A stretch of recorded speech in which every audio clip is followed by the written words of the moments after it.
మీ ఎలాంటి వ్యాపార ప్రకటనలకైనా వెంటనే మా ఛానల్ సంప్రదించండి. ప్రస్తుతం మనతో పాటు ప్రముఖ ఆధ్యాత్మికవేత్త, వేదిక్ ఆస్ట్రాలజర్ గోనుగంట్ల సురేష్ బాబు గారు ఉన్నారు. గురువుగారితో మాట్లాడేద్దాం. నమస్కారం గురుగారు. ఓం గం గణపతయే నమః. స్వర్ణలక్ష్మీ దేవియే నమోస్తుతే. పరబ్రహ్మ స్వరూపిణి నమోస్తుతే. రాజ్యం దేహి ధనం దేహి సర్వకామాంచ దేహి మే. మణికంఠ గారు నమస్కారం.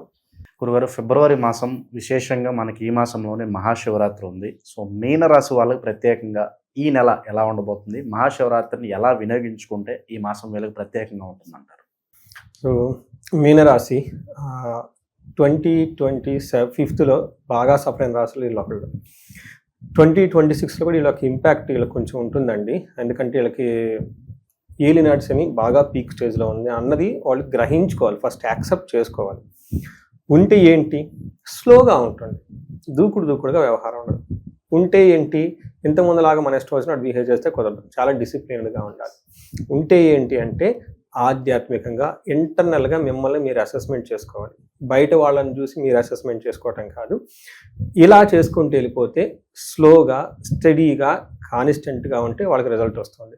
ఇంతకుముందు ఉన్నట్లు రాదు. ఈ ఒక్కటి మాత్రం శని మనకి ఒక ఇన్నర్ ట్రాన్స్ఫర్మేషన్కి ఇచ్చే టైం. ఈ టైంలో మనం చూసుకుంటే ఫిబ్రవరి మంత్ మీరు చెప్పిన విధంగా రెండు ముఖ్యమైనవి ఉన్నాయి. ఒకటి మనకి మోడం అయిపోయింది, ముహూర్తాలన్నీ స్టార్ట్ అవుతాయి. 13వ తారీఖున శుక్రమూఢమి త్యాగం అవుతుంది.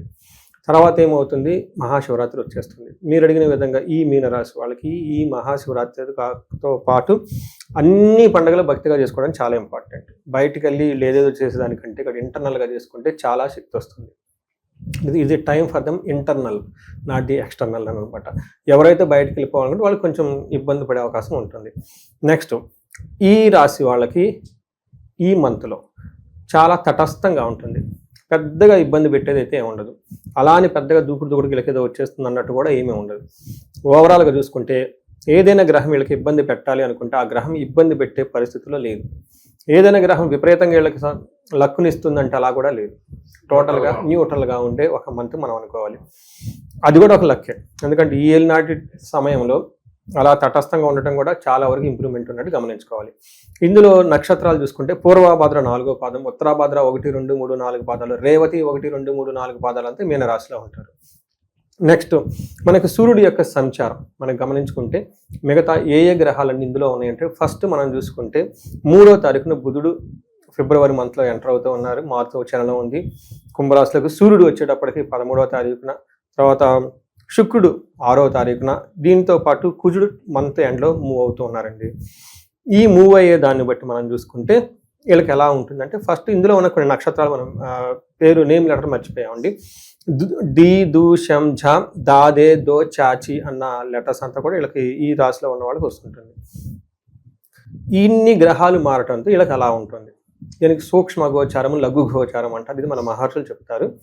చాలా సింపుల్ వర్డ్స్లో ఎలా ఉంటుందో హోల్ మనం తెలుసుకోవచ్చు. వీళ్ళకి ఏం చెప్తారు, ధనచ్ఛేదం, భూలాభం, పరాభయం, అర్ధ ప్రాప్తి.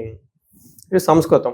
మీనింగ్ ఏంటంటే ధనచ్ఛేదం అంటే ఫైనాన్షియల్గా లాస్లు వచ్చే అవకాశం ఎక్కువగా ఉంటుంది, కానీ వీళ్ళ అదృష్టం బాగుంటే లాస్లు కాదు. తర్వాత భూలాభం, విపరీతంగా భూలాభం వచ్చే అవకాశం ఖచ్చితంగా ఉంటుంది. వీళ్ళకి కుజుడు బాగా యోగ్యతనిస్తూ ఉన్నాడు. నెక్స్ట్, పరాభవం, ఎవరైతే వీళ్ళని అవమానించాలని ప్రయత్నాలు చేస్తారో వీళ్ళు ఏమీ చేయలేరు. నెక్స్ట్, వీళ్ళకి అర్ధ ప్రాప్తం, ధనం విపరీతంగా రావాల్సి ఉంది కానీ అది ధనం వీళ్ళకి అందదు. అంటే ఏదైతే చెడు జరగాలో అది జరగదు, ఏదైతే మంచి జరగాలో అది కూడా జరగదు. ఒక తటస్థంగా ఉండే ఒక మంత్ ఈ ఫిబ్రవరి మంత్ అనుకోవాలి. ఇందులో మనం డీటెయిల్డ్ కనుక చూసుకుంటే ఏమవుతుందంటే వీళ్ళకి 12వ స్థానంలో సూర్యుడు ఉన్నాడండి. జన్మరాశికి 12వ స్థానంలో సూర్యుడు ఉంటే జనరల్గా అండర్ నార్మల్ కండిషన్స్లో ఏమవుతుందంటే స్వస్థాన నాశనం చైవ, బంధురోగ ధనవేహ, ప్రాణ పర్యంత మా పత్తిం అవమానం అని చెప్తారు. జనరల్గా ఈ టైంలో వీళ్ళకి ఉద్యోగాలు పోయే అవకాశాలు, అవమానాలు జరిగే అవకాశాలు, అయ్యో ప్రాణం పోతుంది అన్న ఒక ఫీలింగు, విపరీతంగా కొలీగ్స్తో వాళ్ళతో వీళ్ళతో అవమానం పడే సంఘటనలు జరుగుతుంది. ఇది ఎంత కలిపి పుట్టు గెదర్ స్వస్థాన నాశనం చేయవ అంటే వాళ్ళు ఏదైతే కనుక ఒక స్థితిలో ఒక పొజిషన్లో ఉన్నారో ఆ పొజిషన్ కోల్పోతారు వీళ్ళు నార్మల్గా. కానీ విపరీత వేద ఉండటంతో అవన్నీ అంతవరకు ఇలా వరకు రావు, ఇబ్బంది పెట్టేంత పరిస్థితి ఉండదు. కానీ ఎందుకైనా ఛాయలు ఉంటాయి కాబట్టి కొంచెం జాబ్ విషయంలో ఈ రాశి వాళ్ళు కొంచెం రెండు తగ్గి ఉంటే బెటర్. కొలీగ్స్తో కానీ ఇంకొకరితో కానివ్వండి కొంచెం సైలెంట్గా ఉండి వేరే వాళ్ళు అన్నా కానీ పెద్ద సీరియస్ అవ్వకుండా 2 స్టెప్లు వెనక్కి తీసుకుంటే చాలా చాలా మంచిది. ఓవరాల్గా శత్రువులు అయితే వీళ్ళని ఏమీ చేయలేరండి, వాళ్ళ ఆటలు అక్కడే ఆగిపోతాయి. దీంతో పాటు కుజుడు వీళ్ళకి 11వ స్థానంలో ఉండి విశేషమైన యోగ్యతను ఇస్తూ ఉన్నాడండి. ఏ ప్రకారంగా బంగారం కొనటం, భూమిని కొనటం, అన్నదమ్ములతో చక్కగా ఉండటం, రిస్క్ టేకింగ్ ఎబిలిటీస్ ఇవన్నిట్లో చాలా చక్కగా ఉంటారు. వీళ్ళకి 11వ స్థానంలో కుజుడు ఉండటంతో మనకి మహర్షులు ఏం చెప్తారు, యత్న కార్యానుకూలత్వం అంటే ఏదైనా కనుక ప్రయత్నం చేస్తే కార్యం అనుకూలంగా ఉంటుంది. ఆరోగ్యం అర్ధలాభం, ఆరోగ్యం బాగుంటుంది, ధనం బాగుంటుంది, సంతోషంగా ఉంటుంది అని చెప్తూ ఉంటారు. నెక్స్ట్ వీళ్ళకి సక్సెస్ వస్తుంది, ధనం కూడా వస్తుంది. వీటితో పాటు వీళ్ళకి ఇప్పటిదాకా ఏదన్నా ఫైనాన్స్ విషయం దాచుకొని ఉంటే ఆ దాచుకున్న ధనం ఖర్చు అయిపోయే అవకాశం ఎక్కువగా ఉంటుంది, కేర్ఫుల్గా ఉండాలి. ఇది కుజుని వల్ల. లాస్ట్ మనకి శుక్రుని కనుక మనం చూసుకుంటే శుక్రుని వాళ్ళకి ఏమవుతుంది, మిక్స్డ్ రిజల్ట్ చూపిస్తుందండి. కొంత బాగుంటుంది, కొంత బాగోదు.